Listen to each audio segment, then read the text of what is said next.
నా పేరు శ్రీనివాస్ అండి యాక్చువల్‌గా. Yes sir. చెప్పండి సార్. యాహ్! హ్మ్. ఒక నిమిషం నా గురించి చెప్తాను యాక్చువల్‌గా. ఏంటంటే, నేను 4 ఇయర్స్ పాటు ఆర్ఎస్ఎస్‌లో శాఖకు వెళ్ళాను. హ్మ్. సో, తర్వాత గవర్నమెంట్ జాబ్ 10 ఏళ్ళు చేసి 25 ఏళ్లుగా అమెరికాలో ఉంటున్నాను.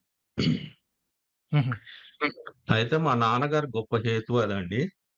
తను హ్మ్. గోరా గారి శిష్యుడు. ఓకే. తర్వాత సూతాశ్రమంలో శూద్ర బ్రాహ్మణుడిగా చేసి హుహు. పెళ్ళిళ్ళు చేయించాడు. సో, నా ప్రశ్నేంటంటే మనోహర్ గారు, హ్మ్. నాస్తికోద్యమం అనేది 1960, 70 దాకా చాలా ఎక్కువుండేదండి. సడెన్‌గా నాస్తికోద్యమం డౌన్ అయింది. తర్వాత మళ్ళీ 2010 దాకా ఆల్‌మోస్ట్ చాలా తక్కువైంది. మీరు చూసిన లిటరేచర్ అంతా కూడా ఆల్‌మోస్ట్ 70స్ దాకే ఉంది గదండీ! హ్మ్. సో, నేననేదేంటంటే నాస్తికోద్యమంలో కులతత్వం ఉందా? యూ యాక్చువల్‌గా కెన్ ఫస్ట్ బ్రాహ్మలు నాస్తికోద్యమాన్ని ముందుకు తీసుకెళ్లారు. మనకు తెలుసు 1920స్‌లోనే గోరా గారు ఉమ్మడి ఆంధ్రప్రదేశ్‌లో వారే గదా! ముఖ్యంగా నాస్తికోద్యమాన్ని నిర్మించింది. నా తర్వాతేంటంటే ఆహ్, ఈ రైతు కులాల వాళ్ళు దాన్ని టేక్ ఓవర్ చేసినాక అది బడుగు బలహీన వర్గాల దాకా చేరలేదా?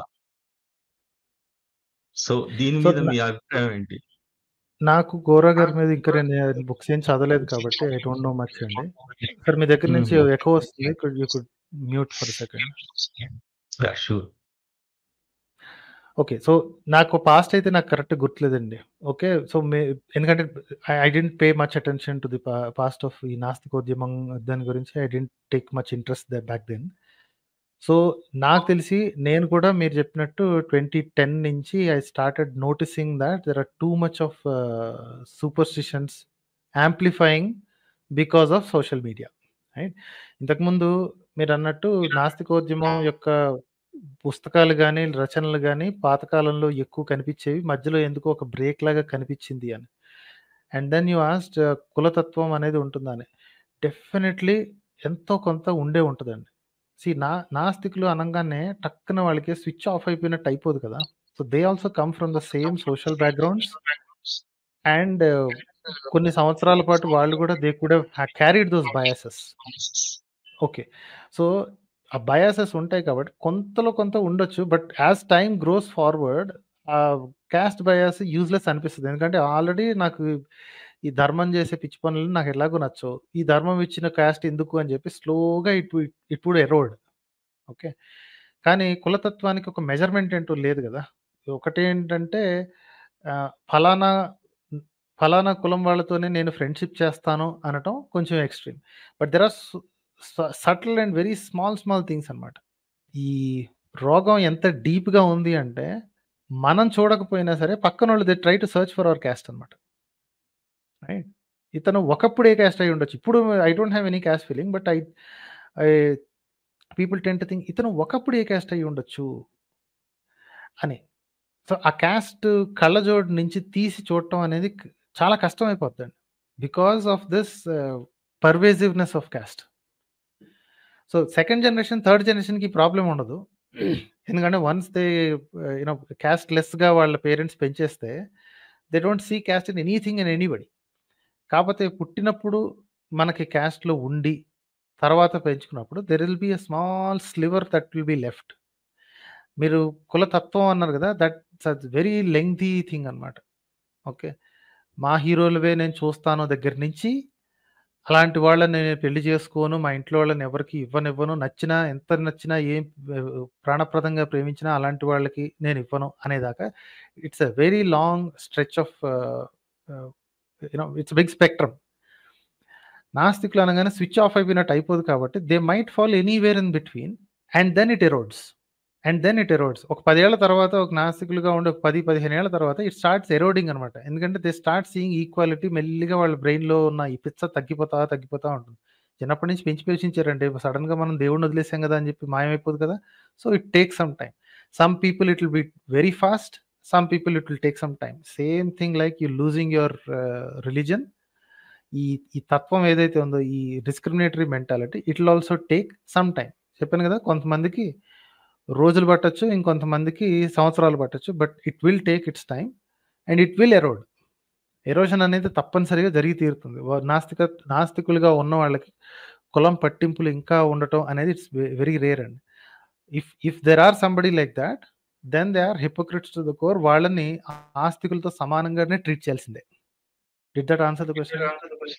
థ్యాంక్ యూ మనోహర్ గారు. అండ్ నేను ఇంకొక క్వెషన్ అండి. నాకు అదే దీనికి ఫాలో అప్ ఏంటంటే, ఫస్ట్‌లో బ్రాహ్మణులకు మాత్రమే కులతత్వం ఎక్కువుండేది గదా! ఈ మధ్య రైతు కులాలకు ఎక్కువ కులతత్వం బాగా ఎక్కువ కనపడుతుందండి. అది గూడా బ్రాహ్మణత్వమే గదా! లేదండి. బ్రాహ్మణులకు మాత్రమే కులతత్వం ఉండేదేం లేదు.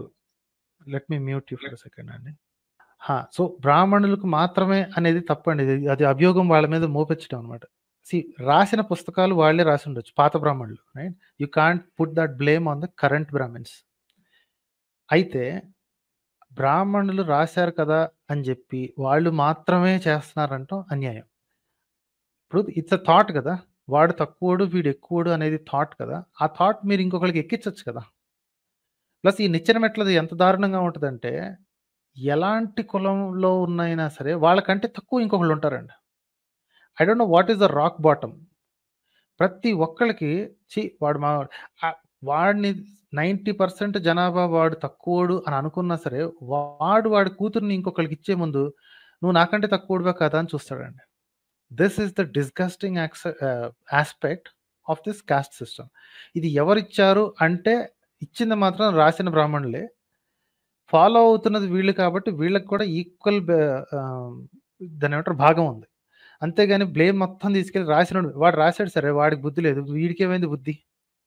ఒరేయ్! మన అందరం కలిసి ఒకే రకంగా తొక్కుతున్నారు కదా అని అనుకుని వీళ్ళందరూ ఫీల్ అవ్వకుండా, వీళ్ళల్లో వీళ్ళు వాడు అట్లాంటోడు, వీడు ఇట్లాంటోడు, వాడికి నా కూతుర్నివ్వను, మా చెల్లిని అసలే ఇవ్వను అని మాట్లాడుకునే పరిస్థితికి దిగజార్చారు అంటే, వాడి దగ్గర తప్పేంది. వాడు రాసి చచ్చిపోయాడు సార్. అయిపోయింది. వాడెప్పుడో రాసాడు, ఎప్పుడో చచ్చిపోయాడు.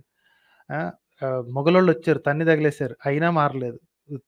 బ్రిటిషోడొచ్చాడు, దోచుకెళ్ళిపోయాడు. అయినా మారలేదు. స్వాతంత్రం వచ్చి 3 తరాలు గడిసిందండి.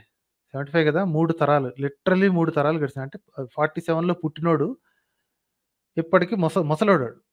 వాడి కింద మనోళ్ళుంటారు. ఇప్పటికి కూడా వాళ్ళకి కులతత్వం పోలేదు అంటే, ఇక ఆ బ్రాహ్మణుల తప్పు ఎప్పుడో పోయిందండి. పుస్తకం రాసాడు, అది అయిపోయింది. ఆడు ఇవ్వాల్సింది ఇచ్చాడు, చేయాల్సింది చేశాడు, అయిపోయింది. వీళ్ళ బుద్ధేమైంది? ఇన్ని సంవత్సరాలైనా సరే ఈళ్ళ బుద్ధేమైంది? అనేది దట్ ఈస్ మై ప్రాబ్లమ్ అండి.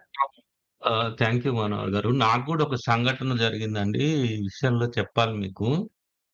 నేను 8దో తరగతి చదువుతున్నప్పుడు నా కులమేంటో నాకు తెలవదు. కానీ మా ఇంట్లో రెంట్‌కుండే వాళ్ళ ఊరికి నేను వెళ్ళానండి ఒక జాతరకి.